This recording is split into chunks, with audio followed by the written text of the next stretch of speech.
Why wouldn't you keep the dog? I mean, look. Because this is a short-term happiness and a long-term pain in the help teach Taylor responsibility and like they're not going to do it. They don't even pick up after themselves. They're not going to take care of this dog. I mean, look at this dog. Hey guys, welcome to Actions Detrimental. I am Denny Hamlin, driving the number 11 Yahoo Camry this weekend, and my co-host is Jared Allen, red vest number 311 at the track every weekend. All right, I'm starting to get used to that, the 311. Yeah. Post Gateway. So Gateway, we had here we are in St. Louis. We had Corey Heim winning the truck race. Didn't think he necessarily had the best truck. I thought that Ty Majeski had the best truck kind of throughout the weekend, looking at that. And but they just they got better and better as the race went on. Corey Heim gets his 4th win of the season. Any comments there? Just Corey Heim really solidifying himself as a sought-after Cup prospect. Yeah, he's just doing a great job. To be just 21 or 22 years old, he's doing great. Xfinity, we had SVG winning in Portland. I would say in the short term, like there was no real surprise there. Like if that was just the headline, you didn't watch the race, you would say that no real surprise. But I thought there were some legitimate contenders. I think Justin Allgaier really showed up really well. Sam Mayer, got the pole, but didn't pan out for him. So I don't think anyone left there really with fight. Usually we leave Portland with a few fights. We didn't have any of that, right? Nobody's extremely pissed at. No. When you're on a road course and you are having that many restarts with the same person behind you, are you just like, do you know that at some point when you're that skilled, they're just going to finally figure it out and pass you? Like, are you just like, it's a matter of time? Yeah, you can't make any mistakes against someone that, grew up doing road course racing.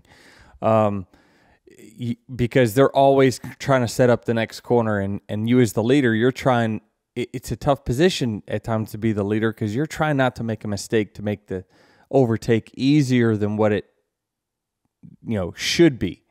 You want to make them earn it, so you typically dial it back just a little bit to make sure you don't screw up, and then that other person's driving that extra little bit to catch you, and they're using you as their rabbit, so they know they're not going to make a mistake, and that usually ends up at a tight finish. How much more difficult is it mirror driving a road course versus? It's hard. Yeah. I can't do it. There's some that can, but I can't do it well. I have to just concentrate all of my being on what's in front of me. Right. Because I imagine when you are a mirror driver and looking in your mirror, it comes down to a lot of muscle memory. Yeah. Right. But at a typical oval, you only have 2 turns. So the muscle memory, I feel like, is... Yeah. I don't know, you have more of it than when you have 15, 16 turns at a road course.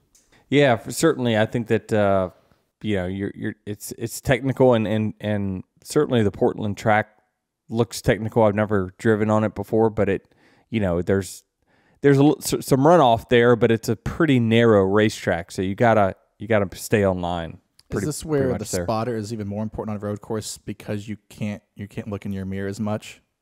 Yeah, I mean, I think that each spotter is different. Some of them will just kind of let you know how far back the other guy is.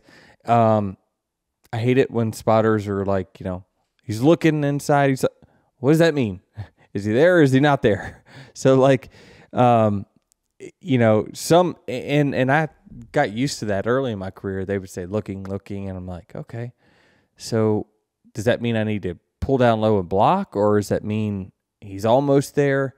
There's certainly a lot of interpretation, and all spotters do things differently, and drivers like things that are different like that. But it's for the most part, you're all just trying to.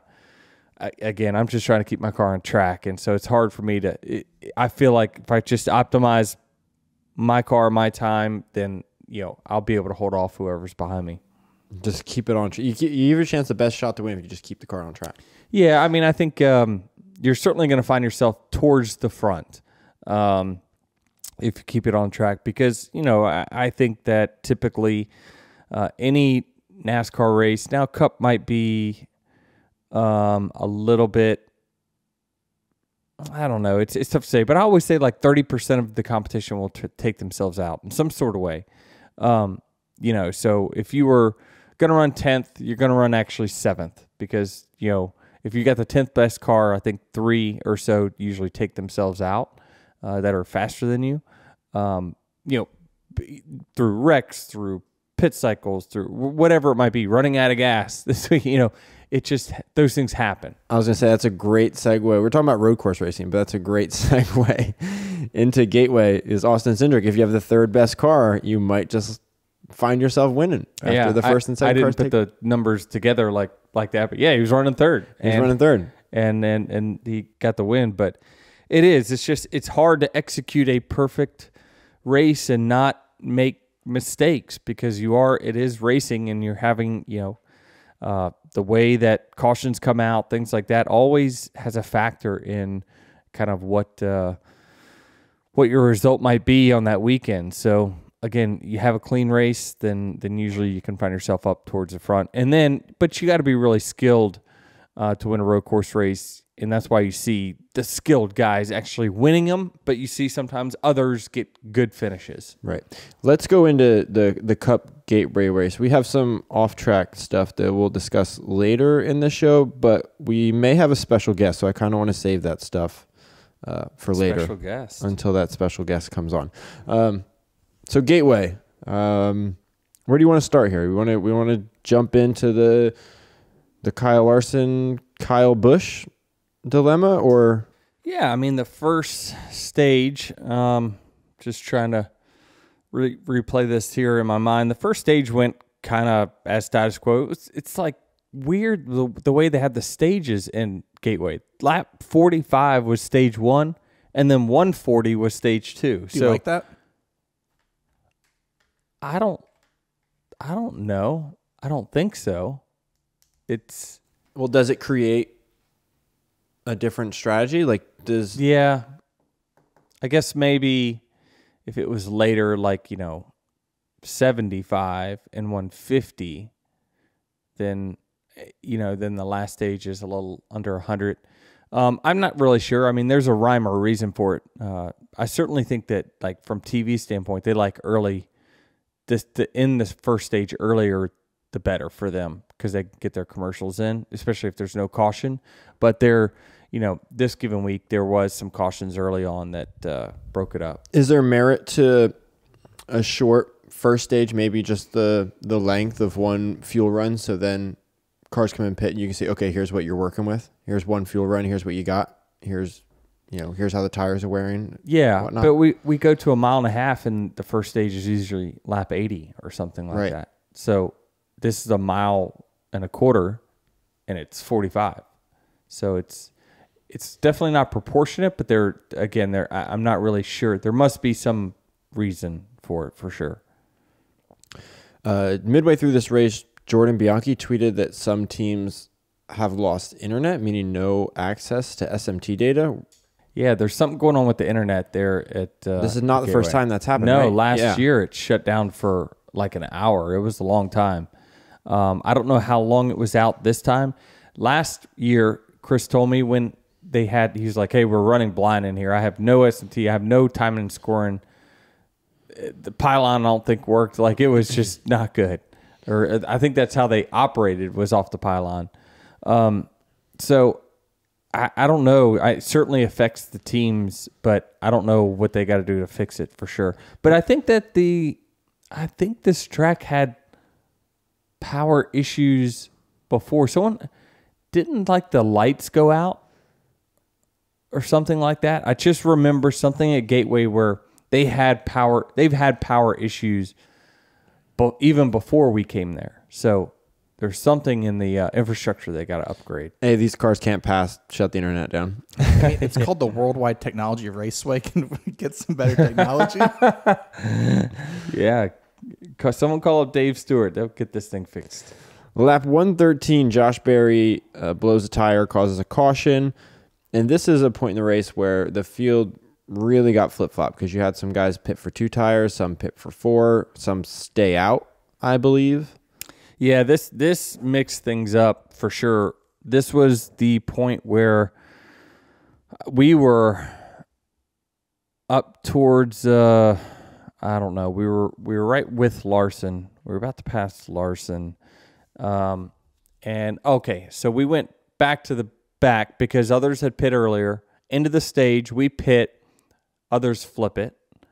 Okay, so then we start towards the back and then make our way towards the front. Another caution comes really short, and he's like, well, all the guys in front of us are going to pit.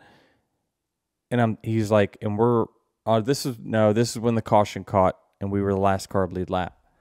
I'm really confused about where that was at, but I just feel this was early on, and then I remember I had to battle back towards the top 10. So on that lap 113, the 4 wrecks, the 20, the 29 and 5 stay out while all others on the lead lap pitted. Right.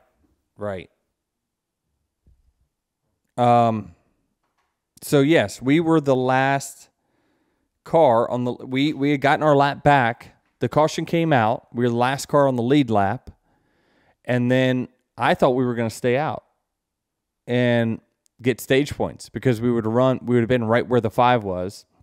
I think he restarted second or third or something like that. And then he's like, "No, I want you to pit."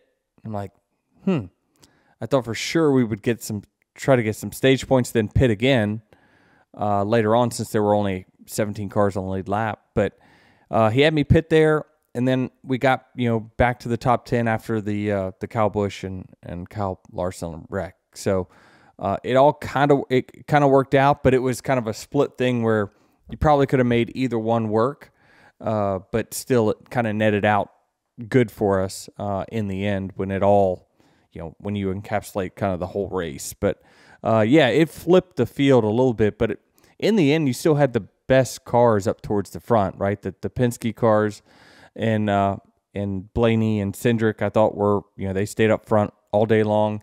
The 20 car, they were going to be racing for the win. So the Kyle Busch incident, I think Kyle's to blame. Yes, you are correct. Wait, which Kyle? Kyle. You're correct. I'll let Denny tell which one's to blame. It's my opinion, but I think Larson pissed off Busch when he ran into his left rear trying to side draft. And we see the side draft getting more and more. They're getting closer and closer. Alex Bowman did the same thing last week at the Coke 600.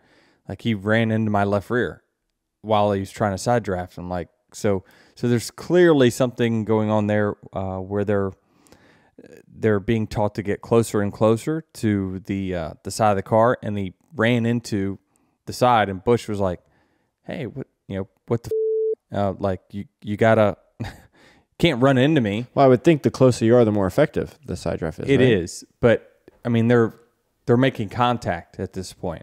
So that's not good for either person. It's not like Kyle's trying to run into him, right? It's not like Bowman's trying to make contact with you, or is he? No, they're trying to get as close as they can, but you can't misjudge it if you're gonna play that game. Okay. Because it risks running. You could flatten the person's left rear tire, and at that point, so what Kyle Busch did, and I mean, I think while this is all an opinion, I think that it's pretty accurate that he pissed Kyle off by running into him on the straightaway. Kyle then turned left while the 5 was beside him and wanted to show him, "Hey, dude, that's bull." And then they both crashed into the next corner. So, I mean, that was it. And Busch's day was over, and Larson ended up 10th. So, Busch got the bad end of that deal. But I heard Kyle say that, Busch, that is, that, they can't afford days like this. But, in these instances, you got to just kind of keep your emotions somewhat in check. Like after you gave him the hip check down the front straightaway, I think you probably got to give a little room there to then, okay, now we're going to race. But I was surprised that the 5 just kept driving in. Like, I thought for sure after he got doored there entering the corner that he would have, okay, I'm just going to back up my entry here and not make sure I don't slide into him also. But he didn't, and then it looks like the 8 left enough room, but the 5 was so close up against him that the 5 got loose, dinged the left rear of the 8, the left rear quarter panel again, and they both spun out. So the 5 started the contact, the 8 started the second contact, the 5 started the third contact. But because the 8 pushed him down the track? Yeah, because he pushed him down the track, so he left him not much room. So, but Kyle, Larson in my mind could have checked up his entry a little more, knowing that how shallow he was going to go in, and more than likely Busch is going to drive. You got a predictive think of what's going to happen here, and so the 8 crowding him down low, he certainly ain't going to just give you the door and then give you the spot. So the 8's going to challenge the position, and he's not leaving you very much room on the bottom. You better slow your entry up just a little bit to keep the car under you. But isn't Kyle Busch the one here with more to lose? Therefore, he should probably be the one to make the bigger decision and maybe widen his entry. I mean, if you think about it, he had, during the course of from the first contact off of turn 4 to when they actually spun, this is 10 seconds. You know what I mean? So it's not a whole lot of time to cool off. So I think, Busch had the most to lose and did lose the most. But he didn't want to get ran into anymore. Just seems like recently we're seeing what seems to be like Kyle Busch feeling the pressure of where this team's currently running. I don't know that it's pressure more than it's just emotion of, he spent the greater part of, 15, 16 years just being the man and dominating. He's got 62 wins, 63 wins, something like that. He's one of the best that our sport has ever seen, and now he's in a situation where it's like he's not up front every week anymore. And, when he's battling for top 5s, those are good days for him. I don't even know how many top 5s he has, but it doesn't feel like much this year. So I just think that certainly, they're trying to improve over there at RCR. It seems like they're battling. Austin Dillon got a good run. He ran. He finished 6th. I don't know where he was running when the field got flip flop, because he was one of the cars that caught the caution. Now again, if you don't catch that caution, all those guys that stayed out were going to be a lap down or something, way back in the pack. So it all worked out for about 10, 12 cars who decided they were going to stay out. And Austin was one of the beneficiaries of that. So in the end, it's just you have an organization that's trying to get better, and Kyle's probably frustrated that I don't have time to work on getting better. I'm as good as I need to be, and I'm driving the cars as fast as they'll go, but they're not going. 2 top 5s. Yeah, it just doesn't And feel it was like Dover and Atlanta. That's what.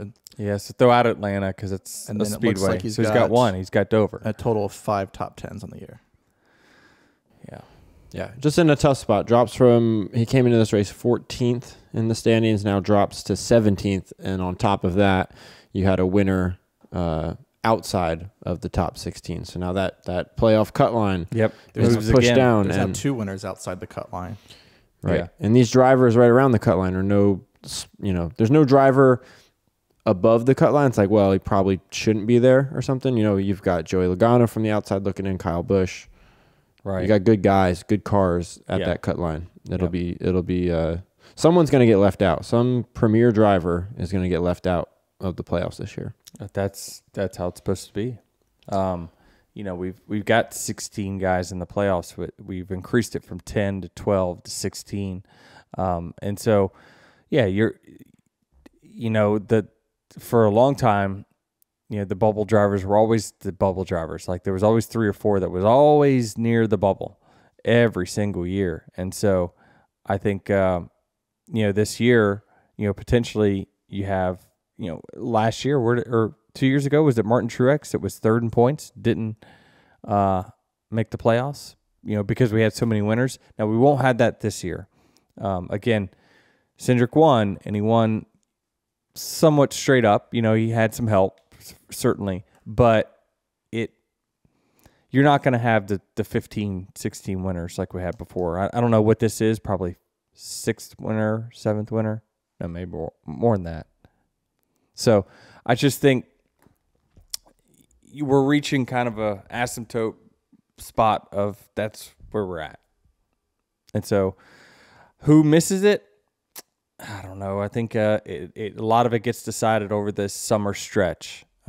These next 5 to 6 weeks are really going to be important for those who are on that bubble, to try to get a win. Here's our special guest. For those listening, Denny didn't bring home a trophy this week. I did not. But he did bring home a puppy. Yeah, this is Lulu. Well, we named it Lulu. I didn't realize too that was my mom's nickname when she was growing up, was Lulu. And my mom had a shirt on. She came over last night when we landed to check the puppy out, and she had a shirt on, said the Lulus. The Lulu. So, she was. I guess we just found out she doesn't have a chip in her. She's 6 to 7 weeks, so she is. According to the vet. So she is very, very young. But they found her. The park rangers found her by the river. Yeah. Can we rewind here to Saturday afternoon? Okay, so Saturday afternoon. All right, Taylor loves telling this story. If you haven't, I don't know if you realize. Okay, so basically what happened was, you can find it on my mom's story too, but basically what happened was we got off, we went to the arch, right? And we were going in the arch. It was like 6 or 7 or something like that. You ever heard Austin Payton tell a story? It's going to be very similar. So basically, then we're on the arch, and there's this movie that you can watch. No one was in line, which is really sad because it was a great movie, actually. And it was like telling you how they built the arch, right? And so Dad's like, I want to go home, I'm tired. And I'm like, well, he has the race or whatever. So I was like. So I Ubered back to the track. And he had. I got dropped off right outside the Luda concert, by the way, and had to walk all the way around the racetrack to get back in. Oh, and it was raining. It was not good. And basically, then Mom's like, I don't want for something. Dad was like, why do you want to stay? It's like it was 35 minutes. Land the plane. It was like no reason. So basically, Mom was like, I don't know why. I just want to stay. So then after the movie is over, we're like, yeah, that was a pretty good movie. So we come out, we take a picture at the very middle of the arch, and there's this park ranger, like so pretty, like she's such a pretty like ranger. And my mom's like, she's so sweet. And there's this dog walking, a puppy, she's scared. Okay, so basically there's this dog, well, the puppy, and she's letting like them play in her play in the grass. Sorry, I stuttered a lot. So then we take the picture, and I'm like, our babysitter says, hey, do you want to like play with? What if we could pet her? And Megan was like, I don't think so. I was like, can we pet her? And she was like, Megan was like, I don't think so. She's probably in training. And so basically, she goes, I'm getting to it. So basically, and the ranger hears us, and she says, oh, no, you can hold her. Like, she's so sweet. And I was like, actually? She's like, yeah, she's not mine. And I'm like, actually? And she was like, yeah. And so I was so excited. I got to hold her.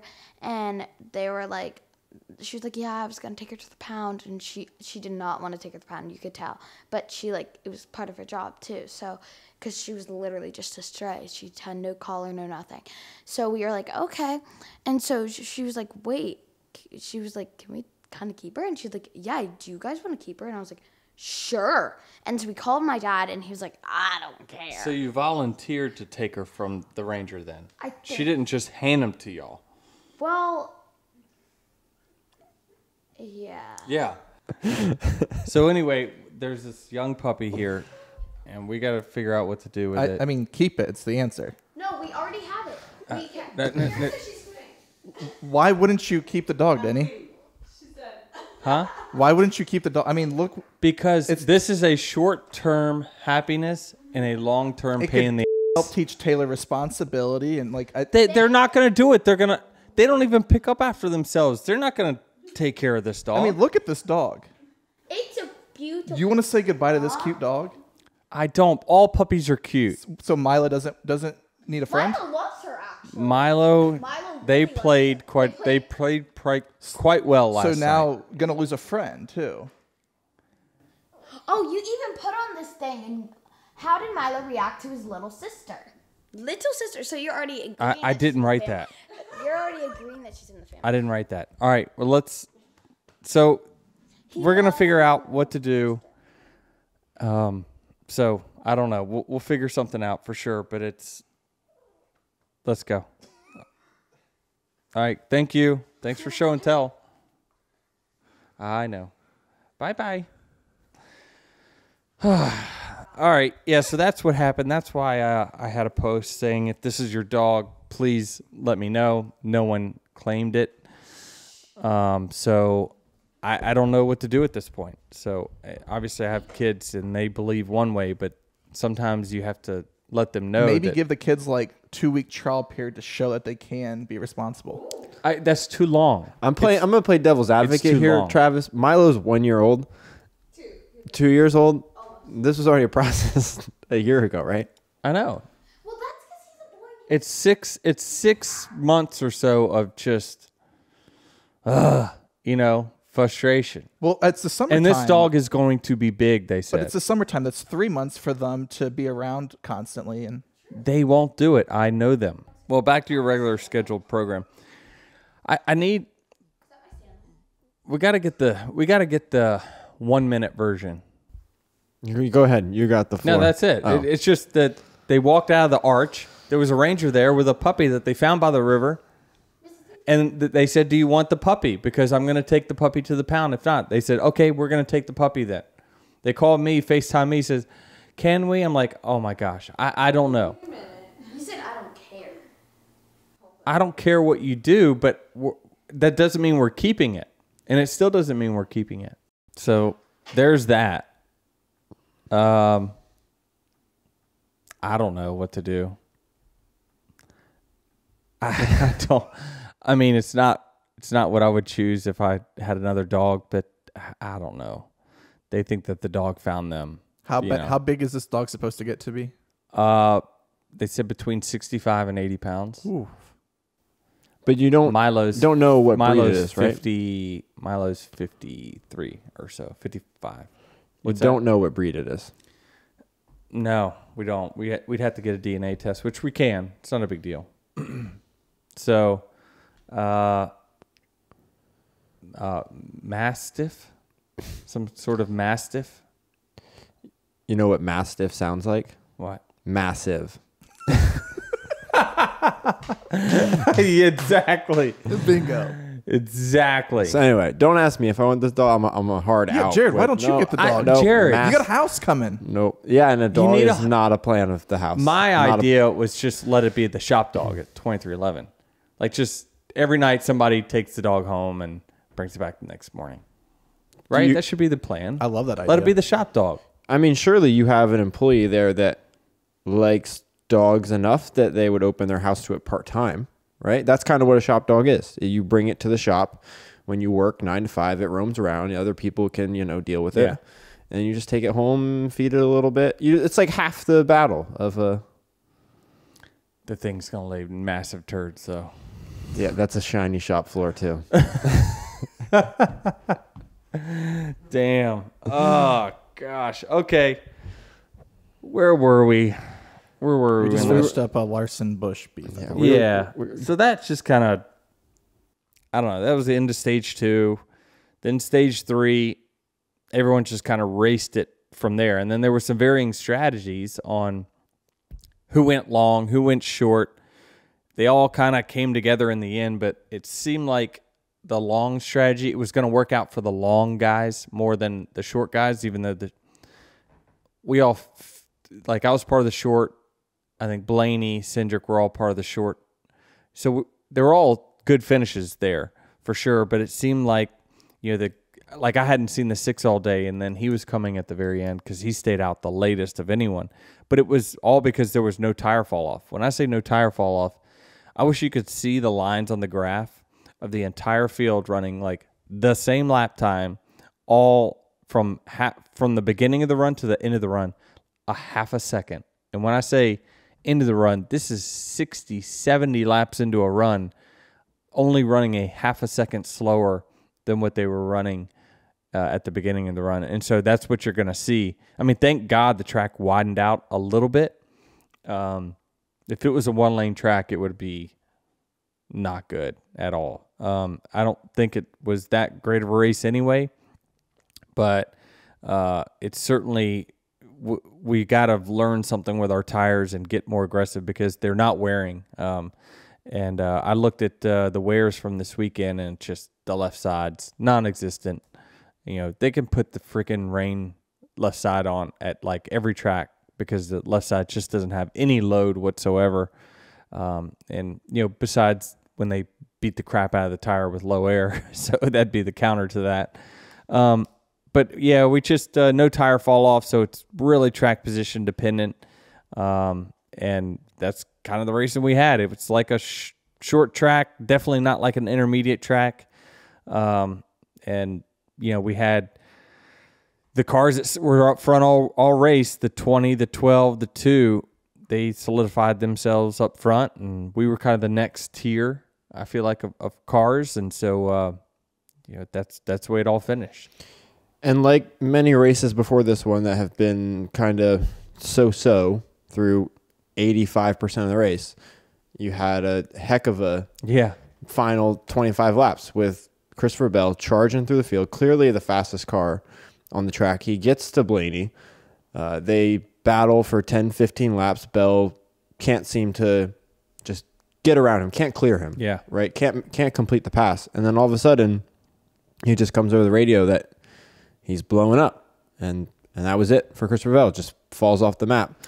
And you think that Blaney's going to coast to his first win of the season. I know it. That's crazy. It was shaping up to be a good battle, but you don't know in the end how close he was really going to be able to get to Blaney, just because Blaney was going to have the ability to air block. And so, Christopher's tires had, I noticed with the tires, you could run like 33 80s on new tires, and it would stay running 80s for about 6-7 laps, and then it would go to a flat for 34 flat for 15 laps or something or 10 laps or quite a while, and then all of a sudden it would drop pretty quickly to a 30 and then just stay there the entire time. So that's just kind of the heat process that the tire goes through, and it seems like once Christopher got to Blaney, he had reached the peak heat, and then he wasn't going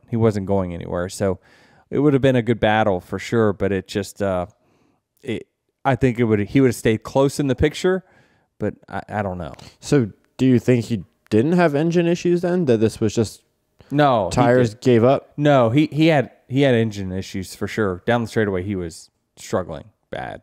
I mean, Truex had to push him. Oh, really? Which some people were then, the broadcast to their credit, because they were like, is this not race manipulation? They went through why it's legal. But there's points where Truex literally is pushing him down the straightaway. And even Bell in the post race was like, thanks, I would have fallen back even further had it not been for Truex pushing him. Oh, that was good. Nice move by Truex. Maybe they coordinated that. I guess Truex was probably multiple laps down. Yeah, he was 2 laps down. So, it didn't matter for Truex. Yep.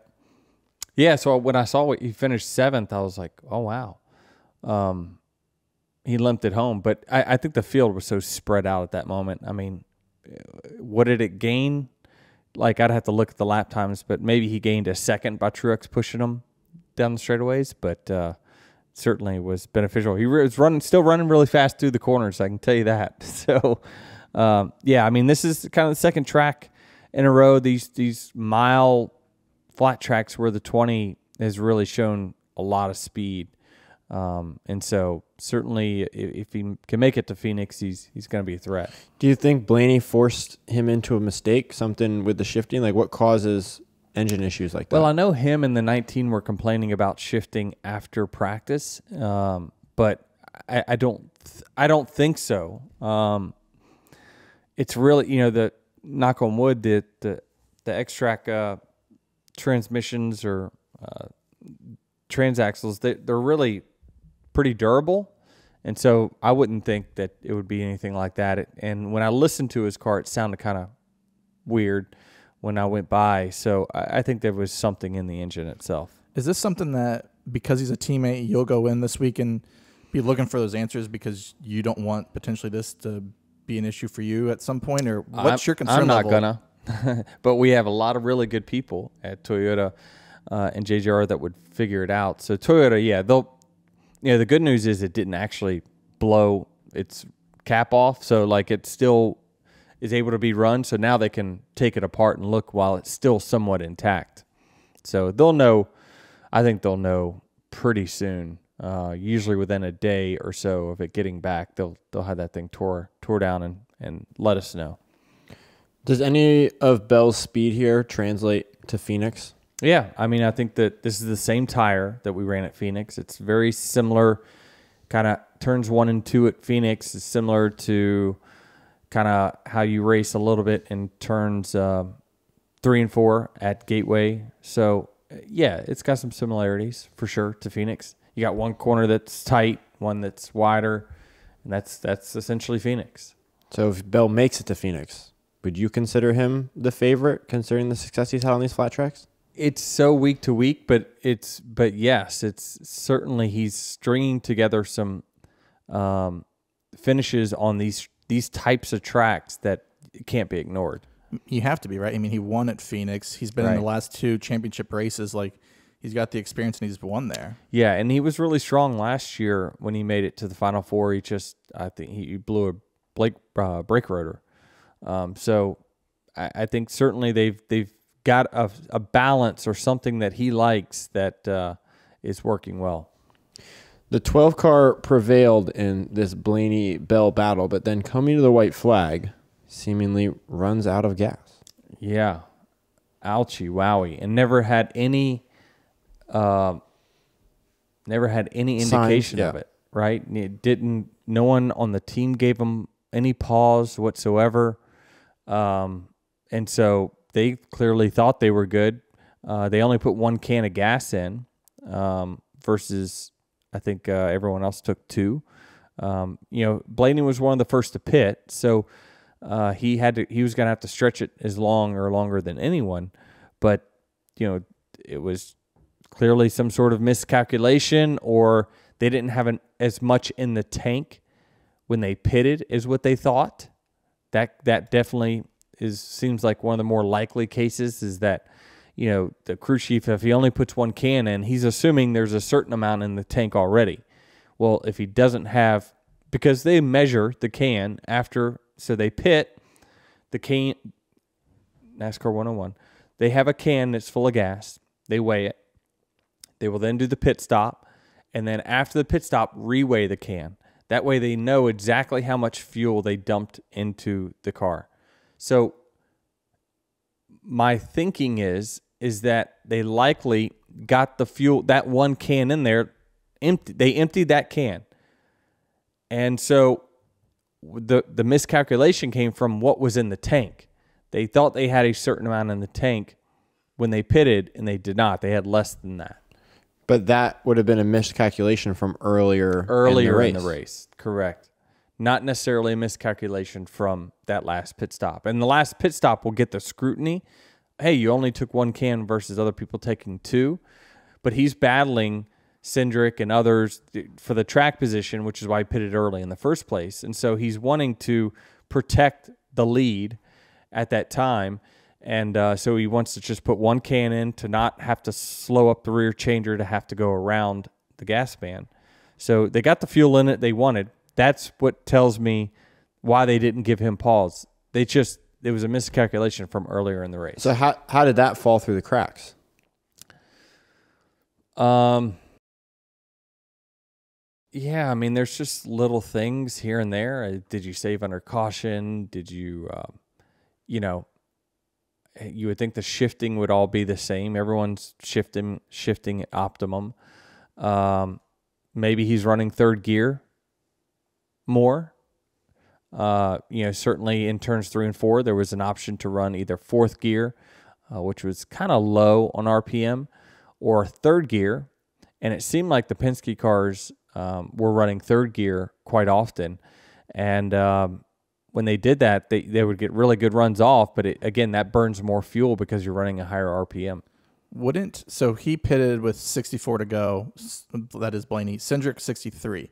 Wouldn't the 12 team see Cindric pit and they go with 2 cans and things start? Are they not even paying attention to what other teams are doing? Yeah, they are, but everyone has a different amount of gas in the tank due to what was their strategy throughout the entire race. So you're always wanting to put in. No one's wanting to wait on fuel. And what that means is that your pit stop is done, and you're if you run your tank empty throughout the day, at some point you're going to have to wait on fuel. So that means the pit stop will be done, and you're going to see them holding fuel in the car, and the car's just waiting. No one wants to take that amount of time, so you never want to run your tank completely empty for that reason. So when you decide to pit, plays a big factor in all of that, and just again, he burned more gas than what they clearly calculated through some of the other pit stops. At fuel mileage races, listening to your radio, I always hear your crew chief or spotter talk about, flip the switch on the backstretch or flip the switch. Is there not a reserve tank in the car for this? Or if there is? There is. Yeah, it just depends on how far it will go, and it's different for each team. Yeah, when Blaney ran out, my team immediately came over and said, flip your fuel switch. And I'm okay. So I didn't have any indication. So it certainly got Chris's attention when the 12 ran out of gas. So maybe we only took 1 can too. I'm not sure. But that's not an option for Blaney. Once he realizes he's out of gas, flip a switch, and then he can, but it will only go a certain distance. So more than likely it started running out. Maybe your switch is only good for a lap. And so, or 3/4 of a lap. I'm not really sure, but say it started sputtering entering turn 3, flips the switch.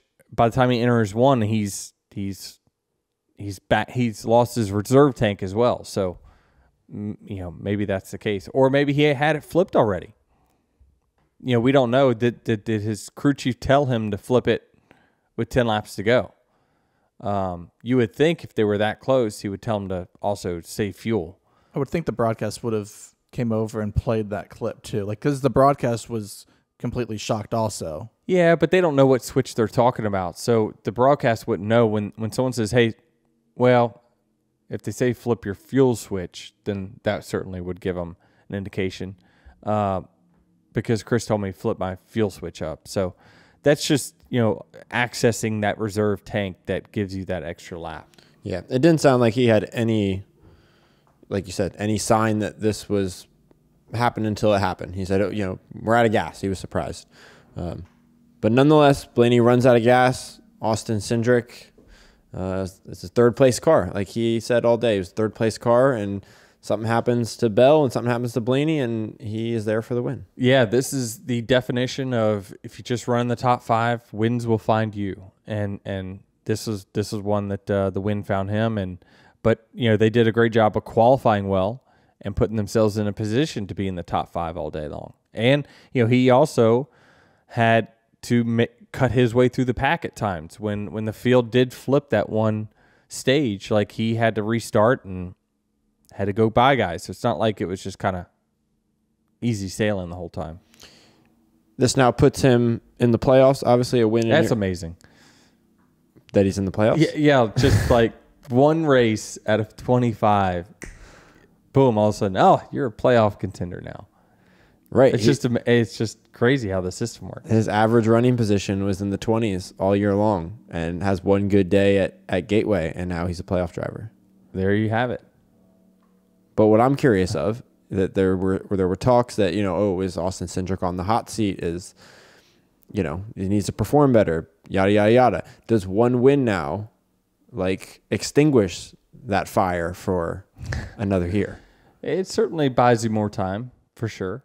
Of all the kind of the hot seats and the driver bingo that's going to go on over the next little amount of time, more was made about the 21 car than the 2 car. But I would say they've been close to equally disappointing. I mean, the 2 car was championship contenders for decades, and they just have not run well over these last few years.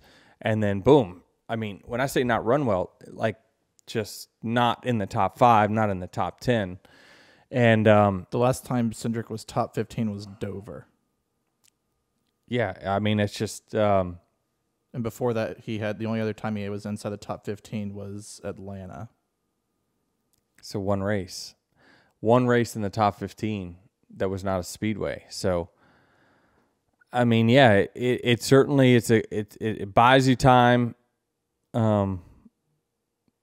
But yeah, you can only listen. You can only sell the dream for so long. You got to live it eventually, and he lived it this weekend, which certainly is going to be beneficial. But I mean, Austin's a great guy, and really happy for him, and certainly he is part of the organization while they're not at their peak too, right? So you would say over the last few years that he's been in the car, it's not like Penske's been lighting it up. Although they have won the last 2 championships, they find a way, somehow, some way, in September to all of a sudden get way faster. And it just seems like you can lean on that if you're him because, hey, it's not like any of our cars are really running great. We're not knocking off a bunch of wins. And so when your cars are good like this weekend and all the Penske cars are running well, you're the extra bullet in the gun that you've got when Blaney falters. Bam, you got another driver there to pick up the pieces. And that's what you ask for as a team owner. You can't just have one guy be the one that is going to go out and win you races all the time. You got to have multiple cars running the same speed to give you multiple shots to win.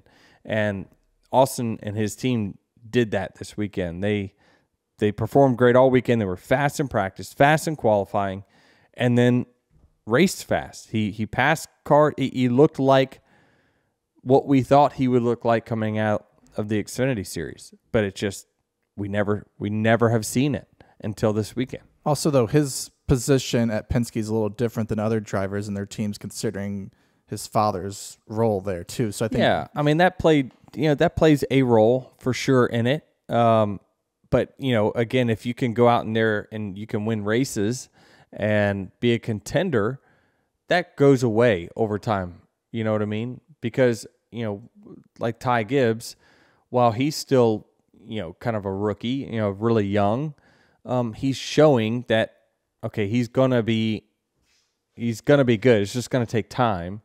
And he's running up in the top 5, top 10 all the time. So, I always say there's definitely a discussion over how long does it take to really analyze talent. Some people think it's 3 years. I do not think so. I think 1 year is enough because you're going to show me some sort of glimmer of performance throughout that first year, even by accident. Someone's going to have to show me, even though it took a long time for Chase to win, and William Byron wasn't lighting the world on fire the very first couple of years, you still saw them have these shining races in their rookie season. And, there's others that just haven't shown that. And so you're wondering, is this a moment where Cindric is finally figuring out what he needs with this car? And could this be the vaulting point into him being a contender in the future? Yeah, I mean, I guess time will tell, right? This was the perfect race for him. They practiced well, they qualified well, they executed well throughout the day, and then they were going to come home with a top 5 run no matter what. Yeah. And just so happened, which is the best by far. What Travis just read to us, by far the best run that they've had all year, And probably if you go back the year before that, it's probably the best run they had during that year as well. So this has been a long time coming to get to this good run. However, I will say, looking at the numbers for each driver before this race and going through the bracket and whatnot, Gateway, historically, I mean, not much history at Gateway, right, has been one of Austin Cindric's best tracks. Yes.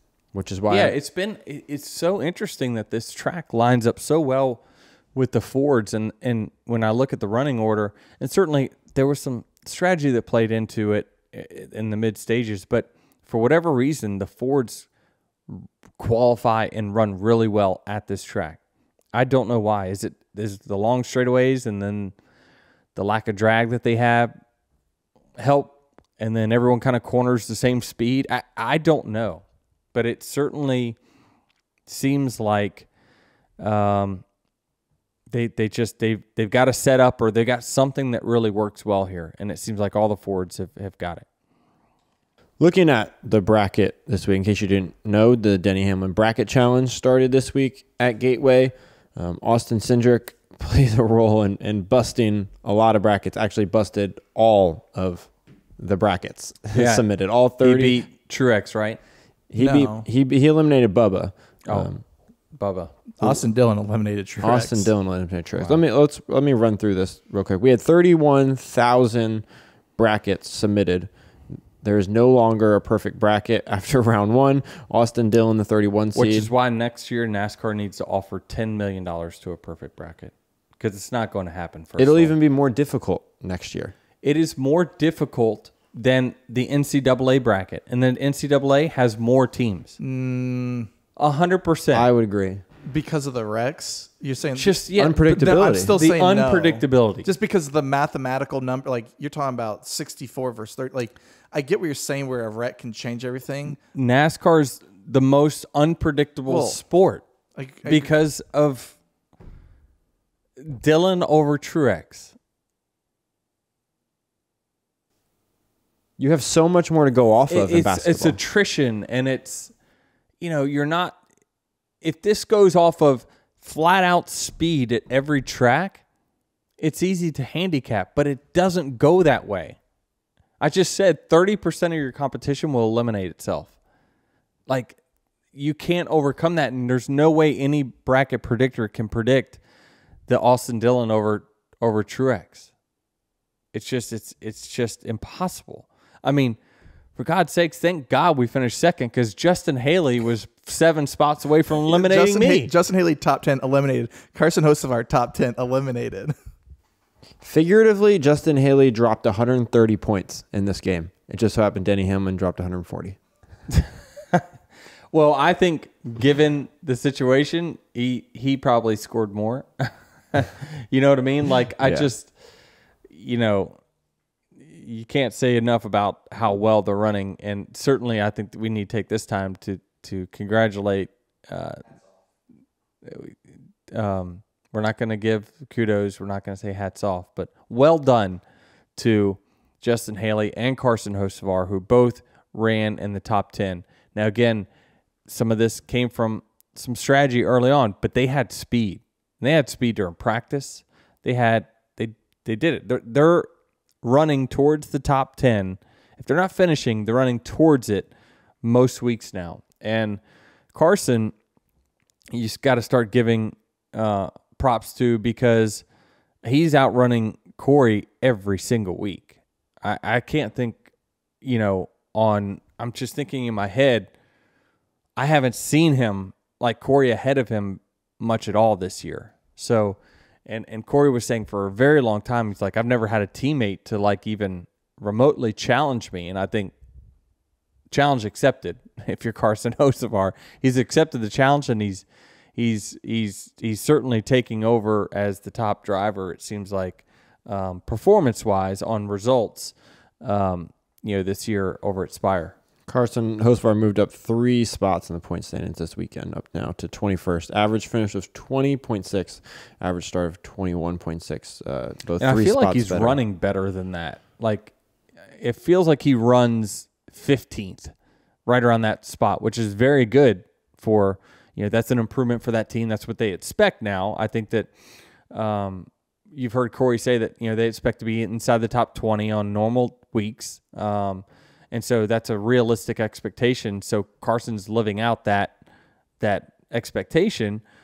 Corey's not quite, they've lost some mojo somewhere, somehow over this last year, I would say.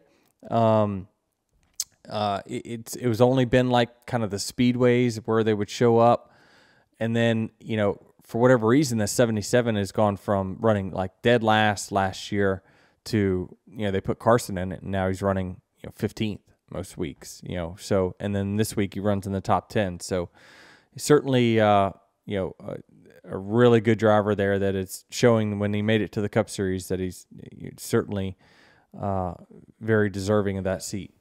Before we move on from the bracket challenge, I just want to give a shout out to Ash Shimon, who had Logano over Briscoe, had John Hunter over Bowman, had Cindric over Bubba, had Gregson over Blaney, had Austin Dillon over Truex, Gregson over Blaney. Talk about a bad beat. Had a 100% perfect first round until the final matchup, where they went with Ricky Stenhouse Jr., who was also their championship pick. Are you sure this is not Brian Beeler's bracket? Brian, big Ricky Stenhouse Jr. fan. Yes. I mean, so they're gonna get docked each round from here on out, right? Yeah. There was 10 people were 15 of 16 correct. That had to be people's 10th bracket they filled out, right? Like, no, you're only allowed one. Oh, really? Right. Well, per email, I guess. Per email. Jared, do you know how many emails people have sent? Well, last year there was multiple. Yeah. You could fill out. Yeah, you can still do multiples. It's just one per email. So you got your Gmail, you got your Yahoo, you got your work email. All right. Well, there's 10 that had all but one. I'm not going to say that's amazing. That's lucky. Y'all all got lucky. Like some of them, they had Austin Dillon beating Truex, and they missed something else. So, Travis, you said you're going to work on it. Because I'm getting a lot in my mentions about how people can actually look up their bracket. So I believe we text something out. I'll see how that's working and if it's still a little confusing. What social page do they need to check? Dirty Mo Media on Twitter. Dirty Mo Media. Go check out Dirty Mo Media on Twitter or X. Elon's debating whether he's going to go back to Twitter. Elon doesn't have a say in this and how I pronounce it. It's okay. Twitter. So, so check out that channel, and we're going to give you a link to be able to check your bracket because I know a lot of people are asking me how do you do it. And I said, I don't know, I'm racing. So what else do we have? I mean, so Cindric's in the playoffs, bubble spot gets hot now. We don't even know. Is Larson in the playoffs? Is Larson in the playoffs? Do you think it's legitimately possible that they would not give him a waiver? Yes. You think that's possible? Mm-hmm. I think they're pissed. Is it because Jordan Bianchi said that Hendrick told NASCAR one thing and then at the 11th hour changed? NASCAR, I'm trying to think about this and how I word this. And it's not going to be right for sure. But I feel as though they get offended very easily.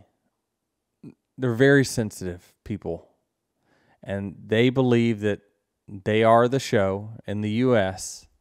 and that you shouldn't be, if you participate in NASCAR, you shouldn't participate in anything else. That's just the short.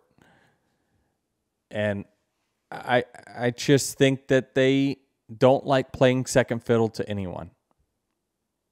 And there's someone in headquarters at NASCAR that doesn't take kindly to playing second fiddle and believes that if you're going to be over here, then you have to stay here and you're ours now. That's just my opinion. That's what I think. And that I think that when he chose Indy over this Coke 600, that person got very offended. And you just never know how they decide they're going to do, what choices they're going to make.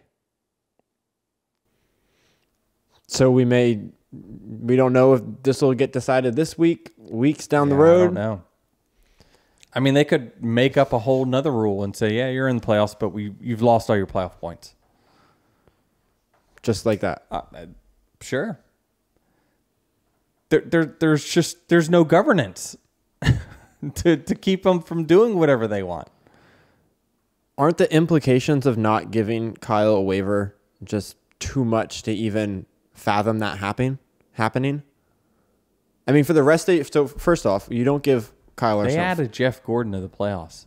He did not make the playoffs, and they just added him. This is not unprecedented.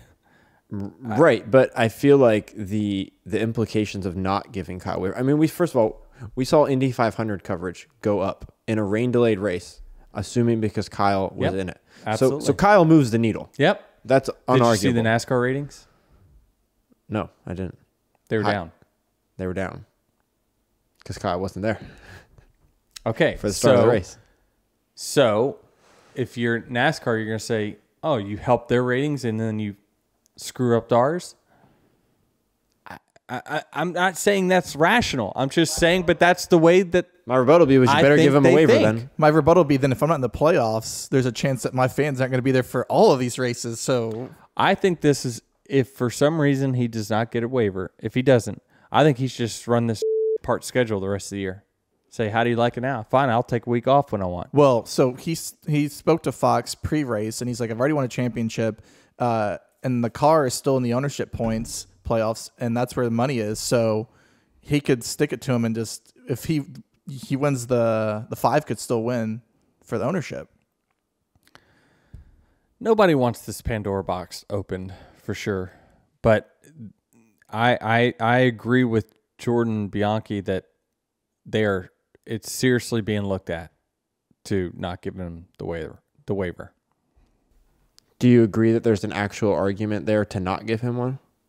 Like there's a legitimate reason to not give him one? There is a legitimate reason because by the rule, you have to start all the races as long as it's not an extenuating circumstance. And one extenuating circumstance is that they tell you you're not going to race because you're suspended or you're physically hurt and you're not able to.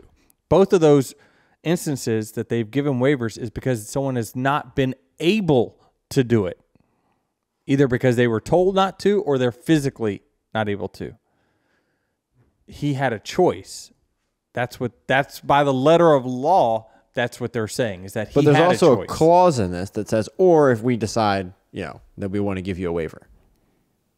Like there's an out. It's not like, Kyle missed the race. Out. Well, of course. Yeah. Of course. But it's not Kyle missed the race, therefore he is out of the playoffs. It's Kyle missed the race, therefore we need to grant him a waiver and we could decide if we want to do that. You would think that maybe they got so mad that halfway through the track drying process at Charlotte, they just said, we're done. You're not getting in that car. Wow. Now that's a theory. There's the headline. That's the theory. Put my tinfoil hat on. That's my million view Is that the reel this week. Is that the one you want this week, Jared? Yeah, if it stays in the show. Again, we're just talking here, trying to, I don't know.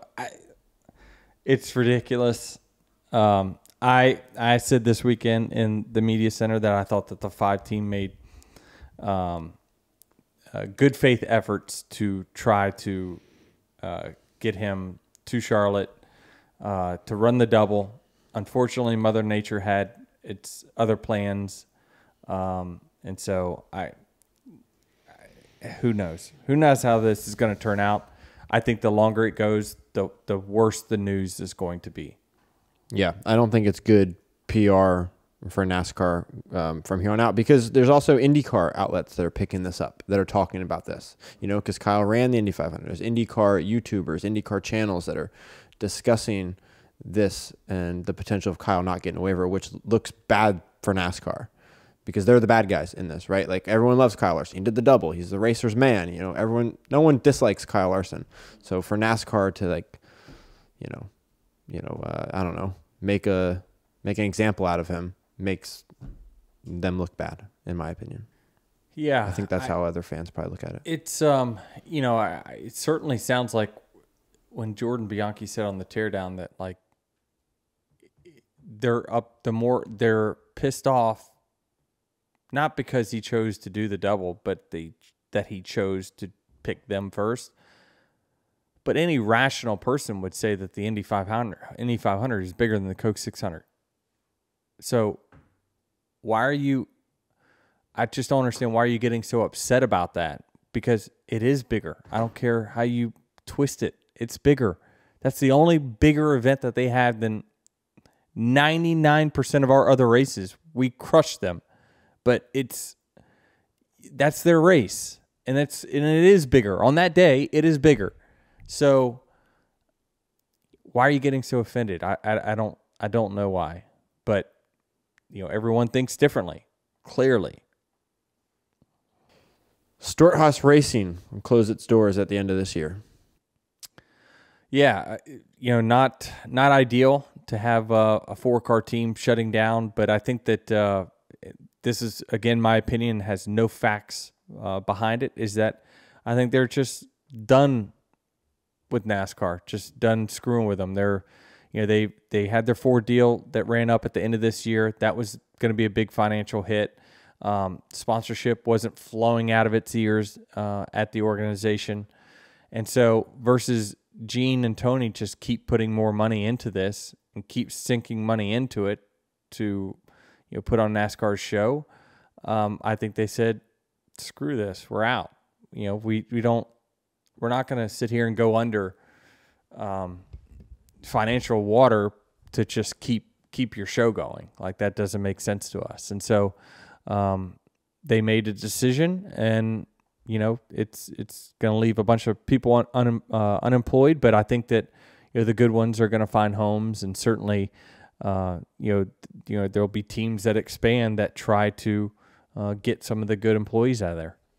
Do you think this ship has been sinking for a while? Like, do you think this is something that was decided years ago, or is it relatively? No, I think you've got some merit there. I think that this did not happen just right here in 2024 for sure. I think that it happened over time. You can debate how it happened over time, but regardless, it still shows that listen, had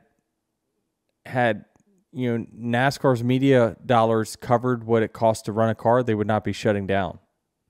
They would, but unfortunately we're still under a sponsorship model that forces us to go get millions and millions of dollars in sponsorship just to break even.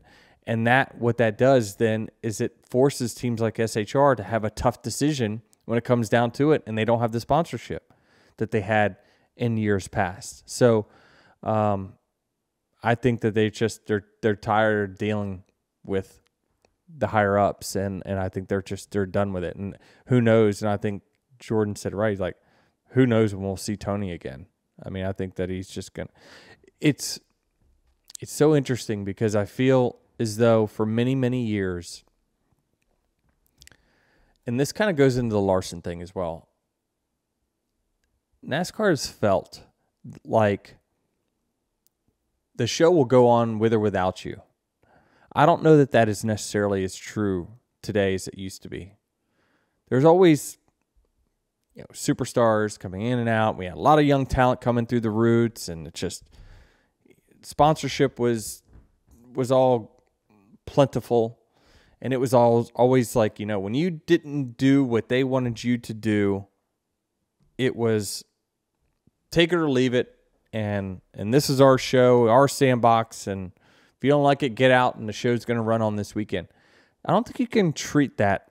Our sport is not like that anymore. And if you ruffle feathers of the Chase Elliott or Kyle Larson, now you got a team that says, all right, you want it to go on without us? We're out. Like, I just feel as though these are the kind of things that knocks out the leg of your stool. And it just, if you keep having these things that show splinters, it just is never, it's not good for the sport long term. And I want to see what's good for the sport. I'm invested in it. Right. But here's the problem is that you're not going to change the way some of these people think. And that's troublesome. It reminds me of the NCAA a little bit. How so? How they just had total control over the athletes, and things have started to change. And the NCAA doesn't have that, 100% control. Yeah. I just think we got to be careful thinking that we don't need you. We are the show. That is a very dangerous way for our sport to think, because these teams and these drivers are the show. And if you start dinking around with things like waivers and just stuff, there's just so much stuff, then you're not helping anyone's cause, and certainly not your own. And the one person that gets hurt by this the most are the fans, right? They're the ones who invest money every weekend to attend the races and whatnot. And here's a championship team that's not, Tony and Gene aren't selling this to somebody else to come in and take it over. They're just, we're done. We're just going to close our doors. We'll help our employees find jobs elsewhere, but our team is out. I feel like it's a little different than when Chip sold. Now, the great thing about it, the charter system, is they at least leave with money, right? They got these charters and they were able to sell them for something. And so that's a reason for them to get out, and they at least leave here with getting some of their investment back by being able to sell charters.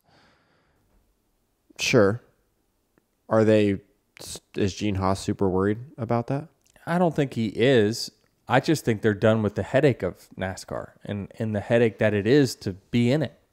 Right. But isn't that saying something, that like comparing this to when Chip Ganassi Racing got out of the sport? Like, he sold it to Justin Marks, who is carrying on and, investing in the sport, right? He's like transferred the ownership to somebody else, whereas this team's just folding.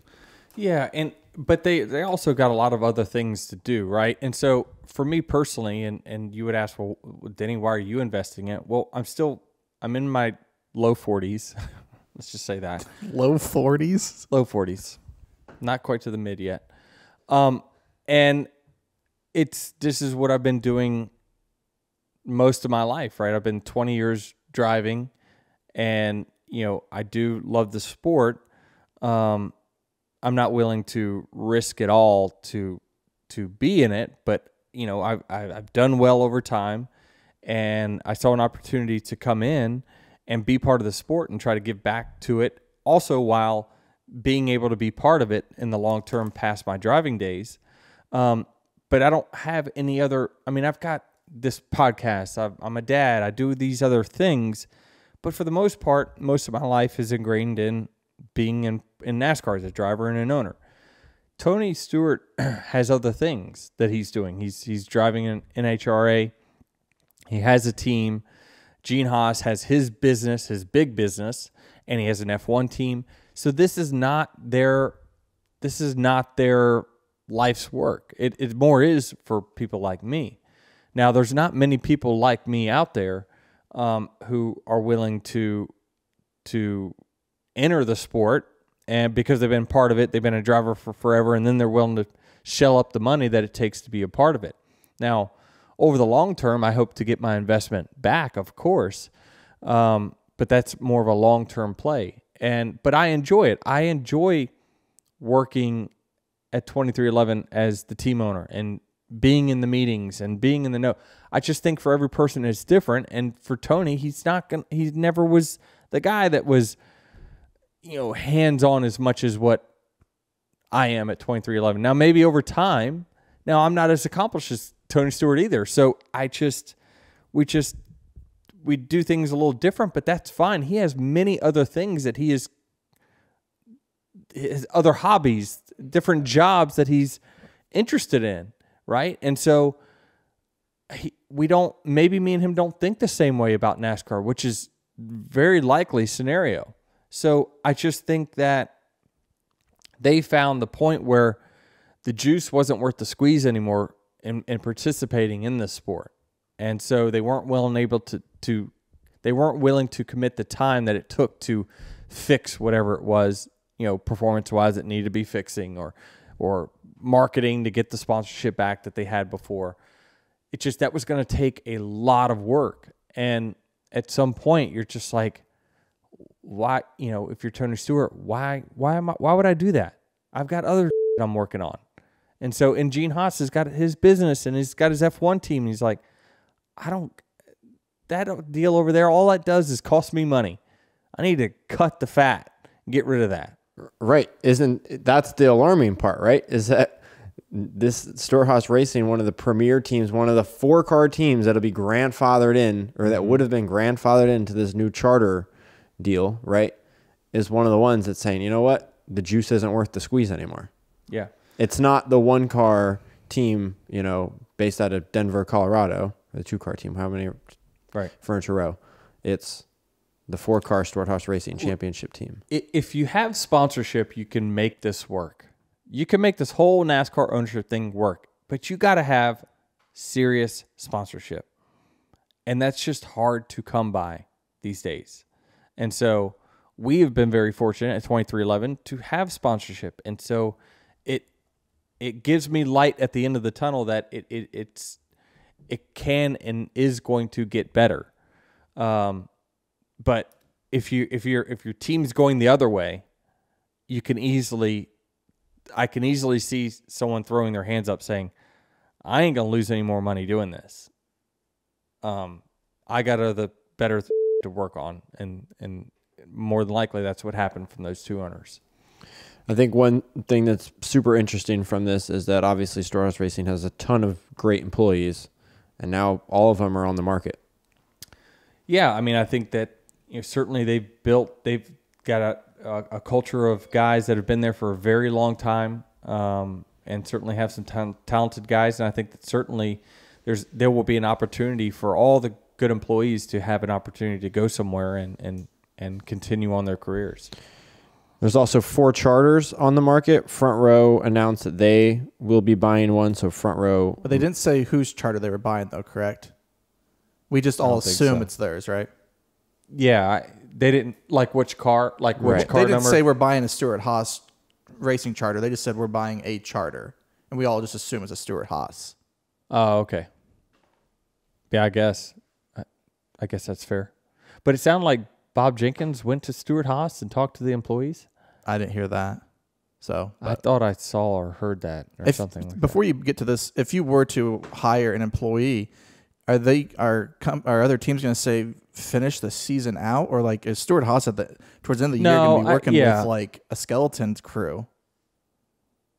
I mean, I think certainly you have all the employees now probably going to look around. They're going to send their resumes to the race teams, and if they don't get a bite on the line pretty soon, then they might look outside of the sport. And if so, if they get an opportunity outside of the sport sooner than later, they could leave early, yes. I mean, that's the risk that you run in all of this, for sure. But they do have a lot of employees, and so certainly they probably got some depth. But again, as people start to pick up other jobs, and if it's out of the sport, they could leave early. Because if you're, if I say I'm going to go work wherever down the street at McAllister's, right? They're going to say, okay, when can you start? I can't tell them January 1st. You know what I mean? So it just depends. If you're going to stay in the sport, you're going to stay there through the year. If you're out of the sport, then yes, there's a chance you leave early. And I guess for everyone's sake, you don't necessarily want these employees leaving the sport if it's difficult to bring people into the sport under these conditions currently. It's been difficult for sure. Is 2311 interested in one of these 4 charters? 2311 is interested in getting a charter deal done. We don't right now on January 1st, 2025, we don't even have a charter. We only have 2 charters. So you can't buy or sell something that doesn't exist. in our eyes. So we have 2 charters till the end of this year, and until we get a charter agreement done, that's all we have. I mean, I didn't build that facility to stay a 2-car team, but it always has to make financial sense. I'm not going to put myself in a position to where, I'm having to shell out millions and millions of dollars every year to just keep this thing going. I'm not going to do that. I will not do that personally. So it has to make financial sense, and the charter agreement needs to be better than what it is, certainly before I invest any more money in it. Is there a light at the end of the tunnel? I don't know. I mean, not from what I've seen. We got something back last week, but I didn't see anything there that was much different than what we saw in December. Moving on to Dear Denny, what is your opinion of NASCAR drivers having a union? NASCAR is the only major sport without a players' union. Why hasn't a union ever been developed? With the arbitrary nature of Stenhouse's fine, Kyle Larson's waiver issues, etc. Great question, and I don't know the answer. Evidently you have to, if you think you deserve to be a union, I think you have to. See, we're not employees of NASCAR. You know what I mean? So we're just teams, but and the drivers are contractors. Yeah, so there's a lot of red tape there, but you would argue there was a case or something like that at Dartmouth. Dartmouth tried it. Northwestern's tried it. I don't know the details on it. But they won, correct? Well, and the funny thing is Dartmouth, I can't remember if they won, but Dartmouth athletes aren't actually on an academic, or they're on an academic scholarship, not an athletic scholarship. So, but I think to your point though, there's ways that you could unionize. You would have to go to, I guess, the labor force or union or something like that and say, hey, we feel like we're being treated unfairly collectively. Will you look at this and certify us? I don't know. I'm not a lawyer, not even. I barely made it through high school, folks. You probably can tell by listening to me. I think they gave me a diploma just to get me out of high school. I'm pretty certain of it. If you were to unionize, get whoever represents the MLB umps, because they've got the best union. But yeah, there's a ton of antitrust when it comes down to that, and nobody is saying that the NASCAR teams need or should to unionize, but it seems like there's certainly some. We wish we had a bigger seat at the table when it comes to doing the next media deal or doing any future revenue stuff, growing the sport. I mean, we need to lock arms better than what we're doing. And I hear NASCAR saying all the time, we're gonna be more collaborative, and they never do. They never are. It's always what is best for their end of the deal, and then we get what they tell us we're going to get, and that doesn't seem necessarily fair. But it's been the way that it's been for a long time, and you've had a lot of owners that have been in the sport a long time that has accepted that as being such, and so you eventually, I don't know, It takes things like that happening, those big court cases that creates change. I don't know that we need that seismic change in our sport, but we certainly need something for us to legitimately lock arms and do things together better than what we are currently. And hopefully by the end of this charter agreement that gets done, what we hope by the end of the year, we're in a better place to do all that. And that's what the goal is. All of us, all the stakeholders want to grow this sport, make it bigger than what it is. And until we all work together to do that, it will stay with its feet stuck in the mud. But you're going to have to convince a person to change the way that they've done things for 75 years. And good luck with that. Some lighthearted news to end this show with. For those following, we had the better half dash last week. Denny's better half finished 11th. Yeah, just missed out on a top 10. Just out. She she got turned in a green-white checkered. It was 3-lap shootout. Restarted 7th, and I knew it was going to come down to the first couple corners. Just don't get crashed then. And someone came in, dive bombed. She didn't see. She went for the wide entry. Someone drove in there straight, spun her out. She finished 11th. So tough week for the fish. And I told her you needed to create a reel for her. That's right, with Mario Kart music. No. Oh, that's what she told me. From the clip from Talladega Nights where she says, "I am a driver's wife." And then somehow dub in there, "not a driver." So we needed to figure that out. Jordan, she loved that idea, but because she kept saying, "This is just not my thing. This is not my thing." I'm like, you did great. So it was tough because I'm so competitive. I want her to do well, and she was doing well. Some of these girls like had their own racing suits because they race karts or late models or something like that, and it's like it's hard to compete against that when you don't do it. And the couple of practice sessions that she had in the last few weeks, just that's not enough to catch up to the people that have been doing this for years. But it was very interesting to watch because there were 2 really fast ones. Then there was 4 that were really close together, like 2/10 behind the fast ones. And then there was a gap of about a half a second. And then there was one girl there. And then you had about another 3/10 back behind that. There was Jordan. And then there was like 2 or 3 more that were all within that 10th. And that's how the race went out. Like it was just there was groups of drivers, and you could tell by their experience level where they were all at. Yeah. That's funny. That's a good idea. I'll work on that because I have GoPro footage of the race. There was broadcast footage. There's no shortage of footage of this race. She just kept saying the whole time because I was on the radio saying, "You're all clear. There's no one behind you." And she said she was so upset because she's like, "I want to finish last." And so she didn't know, but she just thought for the longest time that she's like, I kept telling her there was no one behind me. There's no one behind, because when she spun, she saw everyone go by her, and she was just crushed. But hey, 11th, it's something to work off of, something to build off of. Maybe we can make something of it. Yeah. It's always next year. Yeah. Bad news bears. There's always next year. We need a new saying for next year. Yeah. This review comes from T Cruz 1993.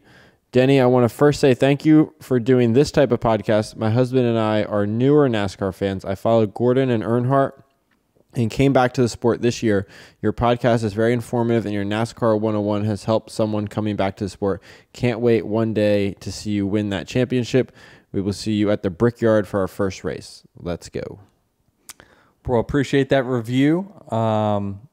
Yeah, thanks for listening. It's a great review there, so appreciate that. Yeah, we haven't done the NASCAR 101 very often. We try to do it a little bit today, but it's hard to always kind of fit in, but certainly it's a balance of us trying to not get too into the weeds, because we know we do have some early listeners and new race fans that are listening to this podcast that we're trying to kind of keep informed of the basics. And so appreciate the review, and we'll see you guys next week. Speaking of the Brickyard, you go test at the Brickyard tomorrow and Wednesday. This is the one, besides the championship, this is the one race that's like bucket list, isn't it, for you? Yeah, I need to win that one for sure. How much? I'm saying just for sure. I'm saying for sure now, just to kind of get that couple to do a lot of drinking. They take a shot every time I say it. It seems like any drivers that have gone and tested at a track before the race, you can get a handful of information. I mean, the field is always very, very close. And so anytime you can get lots of laps at one particular track before you actually go there and race, then, yeah, it's going to be beneficial. Especially a track that some people haven't really raced at because it's been road course. Yeah, I mean, but it's a pretty basic track. Like, it's not. Did you hear that? IMS is basic. No, I'm just saying it's, by the time we give our information to JGR, like, all the teams are going to be running close to the same thing anyway. But yeah, I think that it's certainly an advantage. It's the only test I have this year. Thank goodness. I hate testing. Well, there you go. Something for the 11 fans to look forward to. When we get to the Brickyard, Denny tested there. So if he I'd be disappointed. It's on me then. Yeah. All right. Well, appreciate you guys, and we'll see you after Sonoma.